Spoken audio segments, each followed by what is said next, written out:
Hi, Davy. I'm awesome.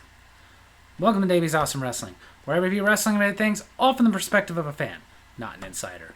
So this week, I'm finally getting to Season 2. A while ago, I did Season 1 of the Ruthless Aggression Era documentary, right now on Peacock. This week, Season 2. Episode 1, Hollywood Rock. It is basically about The Rock during the Ruthless Aggression Era, what led to him eventually leaving, actually. It starts out with him becoming a star outside of WWE. Basically, he had gotten so popular that they started giving him movie roles. Even though, let's face it, that first movie role was not a great one. But still, he was making movies, he was going on SNL. It also goes into his legendary, iconic match with Hulk Hogan. And then how he knew that his time as a full-time WWE star was done, so he wanted to first do the honors for somebody like Brock Lesnar. That worked out. But after doing the honors for Brock Lesnar, he was thanking the audience, and they were booing him because they did not like that he was becoming a part-timer. It also goes into his thing with challenging Austin because he had never beaten him at WrestleMania, which was Austin's last match. And then his thing with the Hurricane, which, I'm going to say it, I hate how people act like he did such a great thing for the Hurricane. He didn't, because I didn't elevate him at all. Yes, he got a win over The Rock, but it was a fluke win. It's kind of like when Hogan did the honors for Billy Kidman. It didn't lead to nothing. If they can't get a decisive win, then we don't buy it. It also went into his program with Goldberg, and then him leaving officially because the fans were more and more tired of him being the part-timer. But coming back for WrestleMania 20 to tag team with Mick Foley, which was a big deal. But then that was it until he made his return in Miami years and years later, past the Ruthless Aggression Era, and he's still pretty much a part-timer. He comes in once in a while, does a couple of things, and then goes away. But anyway, it's just summing up the story of Hollywood Rock. Second episode, Innovations, where it talked about things like Raw Roulette, which in my opinion was not great. But one thing that was great that they came up with during the Ruthless Aggression Era, and has definitely lasted, was the Elimination Chamber. They talk about the very first one and how they kept doing it, and now it's its own pay-per-view. Or another thing that has lasted, the Money in the Bank briefcase. Started as a special thing at WrestleMania, and funny enough, the very first winner didn't actually want to be in the first one. Edge wanted to distance himself from ladder matches, but he ended up doing it, ended up becoming the first Money in the Bank winner, and it goes all the way into his first cash-in, which was great because it let us know exactly what that anytime, anywhere meant. Like, we didn't know. Does that mean they have to say, okay, we're challenging you at this time? Or could they literally cash it in and do this right after the guy just went through a horrible match? For example, the first cash-in was right after John Cena had won an Elimination Chamber. But not all the innovations were great, like the Concrete Crypt or the Punjabi Prison. That match was freaking awful. Or Taboo Tuesday, or when they did Bite This, which was kind of cool, kind of made us feel like we were getting like insider stuff, but how it kind of spiraled when they did the whole Matt Hardy, Lita Edge thing. But then again, even the era that would come after, there are things that were innovative and stuck around. Not everything's a winner. Episode 3, The First Revolution. I'm talking about the women wrestlers. How they were struggling at the time, like during the Attitude Era. Women's wrestling was just cat fights, thongs coming out, dresses coming up, evening gown matches, mud wrestling. It was basically just eye candy, going out there and doing really nothing. And the women really wanted to do something about this, but they really couldn't. Because basically anytime something happened, like a match went too long or a segment went too long, first thing they would cut is the women. They'd be given 2 minutes, including entrances, to go out there and have a match. And this went until Finley became an agent and was given the women to train them and everything. Which a lot of people thought that they did as kind of an insult, but he didn't care. He said he was going to train them to be as tough as the men. And it also helped when they decided to bring in Stephanie McMahon to basically be over SmackDown and the women, because obviously her being a woman, she's going to take women's wrestling seriously and let Finley just train them, which was not only innovative, but he was listening to them where they wanted to start doing things different, where they wanted to start doing different moves. This was when they started changing that up. Certain women started doing certain moves, and it was basically told the other women, okay, she does this move, don't do that, come up with something else. And this also led to Trish Stratus becoming the face of the women's division. And it goes into Trish versus Victoria, which was an iconic rivalry, one we still remember fondly today. Them having the first women's hardcore match. Going into Victoria versus Molly Holly, where they weren't going to put Victoria on WrestleMania, even though she was the women's champion, but Molly Holly agreeing to do a hair versus hair match. Which is always exciting, especially for women. They were like, what you're going to shave a woman's head? Well, it worked out. But then they kind of took a step back when they started doing Diva Search, where again, they were just looking at models and pretty women. But amongst the Diva Search, there was women just getting in there and taking advantage of an opportunity, like Michelle McCool. Even though the women wrestlers didn't like the Diva Search because they felt it was bringing them back, it still brought out one of the best women wrestlers of all time, Michelle McCool. Even goes into Lita and Trish being the first two women to main event Monday Night Raw.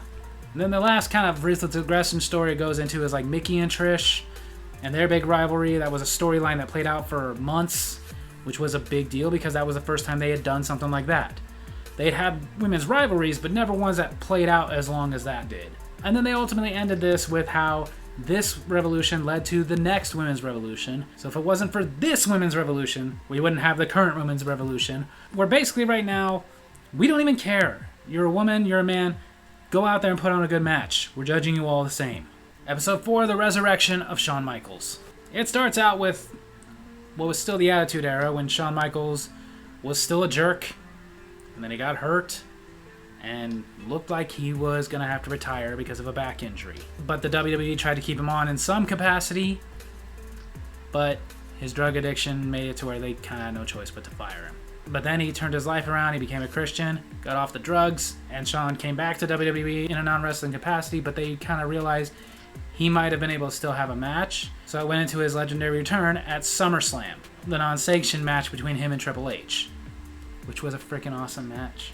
And then the next thing he did was being a part of the very first Elimination Chamber, where he won the World Heavyweight Championship in some really god-awful poop brown tights, but still, he won the first Elimination Chamber. Something nobody can take away from him. And he lost the title very soon after, and that was just the thing, is they were like, we can do one more, well, maybe one more, and it just led to him being there for quite a bit longer, up until 2009 when he retired against The Undertaker. But this is Ruthless Aggression Era, so it also goes into his program he did with Hulk Hogan, which was also really good. But then again, that was Michael. Michaels could have great matches with everybody. We talked about DX reuniting, but instead of being the outlaws and rule breakers like they were before, just kind of goofy old men. Even goes into him replacing Triple H in the main event against John Cena at WrestleMania, because Triple H had gotten hurt. And then just went into basically how he continued again and again and again until his retirement against The Undertaker. Episode 5, Securing the Future. It talks about how, even before the Attitude Era, the original developmental system they had was basically just a ring at a warehouse in Stamford, Connecticut at Titan Sports, where Dory Funk Jr. and Dr. Tom Pritchard would train wrestlers. Guys like Kurt Angle and The Rock, for example. But Jim Cornette, who was an agent at the time, saying this isn't as efficient as it could be because it's at Titan Sports, so you get people who are just on their lunch breaks coming in and watching. There's people working around them, so it gets distracting. And not to mention, at the time, this is now the Ruthless Aggression Era. WCW has been bought out. They're not getting people from all over the independents anymore. They need to be able to train like the people who are on independents. So Jim Cornette had the idea of, yes, I'll make less money, but he didn't want to be in Stamford anymore. He wanted to go to Louisville, work in OVW, and came up with the idea of, why don't you make OVW your developmental territory? You'll send wrestlers that are not quite ready to be on Raw or SmackDown. We'll train them. We'll get them in an environment where they're wrestling in front of people, not just people on their lunch break, but like in front of crowds, and we can train them on everything. Not just how to do matches, but promos and everything. Get them ready. And it worked, because the first crop of OVW developmental wrestlers included guys like John Cena, Batista, Randy Orton, Brock Lesnar, Shelton Benjamin. All of them became stars. Some of them not as big as others, but all of them became stars. And another way they came up with developing guys was the reality show Tough Enough. which I remember I watched the first season, the one where Maven won, and it was okay. I didn't watch any season really after that. Whereas a lot of guys in the back didn't like the Tough Enough stuff because they felt these people were skipping the line. It didn't matter because it was all about coming up with new stars. And with Tough Enough, you know, I mentioned the first season, Maven. He was there for a little while, never really did anything that thrilling. Chris Nowinski came in, Nydia, and none of them did anything really big. Funny enough, I would say the most successful from that was Josh Matthews, who, last I heard, worked for TNA. But mostly people remember him as a commentator. But other seasons did create some stars. For example, The Miz and John Morrison came from Tough Enough, so whatever works. But they talked about how this eventually led to them having other territories like FCW, and that led to what we have now, which is NXT and the WWE Performance Center, which would never have come around if it wasn't for the ideas of like, hey, we can train them in Stanford. Hey, we can do better by training them in an indie league over here. Hey, we can have several indie leagues. Hey, we can have one indie league. Hey, we can have a performance center. So, Ruthless Aggression Era Season 2 overall is good. It's entertaining, especially if you're a wrestling fan and you want to get a little bit more insight onto things. But I wouldn't say it's as good as the first season. The first season was basically explaining the Ruthless Aggression Era, whereas this was just explaining mostly just stuff that happened. Like explaining some of the great ideas they came up with and explaining how they came up with the developmental system. And that's great, but it's not the story of the Ruthless Aggression Era. That was already told. This is like a bunch of side stories. Which again, I like that. As a wrestling fan, as somebody who's obsessed with it, I always want more insight. Always. As much as you're willing to give me, I want. But I also did feel like they left a lot of stuff out. Because, for example, the last episode about securing the future, they did talk about OVW, they talked about FCW, they didn't talk about any of the other ones, like Heartland Wrestling Association, which was another developmental territory. But I also get that they only had so much time to do it. So on that note, I don't know if there's going to be a Season 3 of Ruthless Aggression Era. I would hope so. I'm sure there's more stories to tell, but I guess we'll see about that in the future. But for right now, if you haven't watched either season or you just haven't gotten around to the second season yet, then yeah, definitely. If you're a wrestling fan, you want more insight, then I recommend check out the Ruthless Aggression Era Season 2. So there you have it. That's my wrestling review this week. Hope you guys enjoyed it. And if you did, make sure to hit like, hit subscribe, the little bell so you get notifications when I post new videos, and leave a comment I can respond to in my next comment corner. Tell me what you thought of the Ruthless Aggression Era docuseries. Tell me which episode is your favorite. Tell me what you thought of the Ruthless Aggression Era. Love you guys.